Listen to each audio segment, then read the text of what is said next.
Saudara, akses jalan warga di daerah 3T tertinggal, terdepan, dan terluar di Kabupaten Kupang, Nusa Tenggara Timur kini kian membaik. Perbaikan jalan yang telah rampung membuat mobilisasi warga semakin lancar.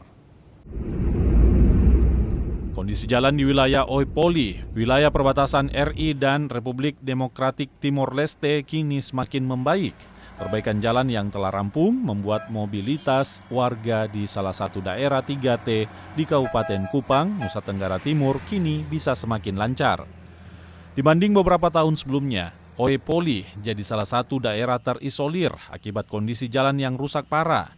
Pengaspalan sepanjang 22 km membuat akses antar desa hingga kecamatan kini semakin mudah.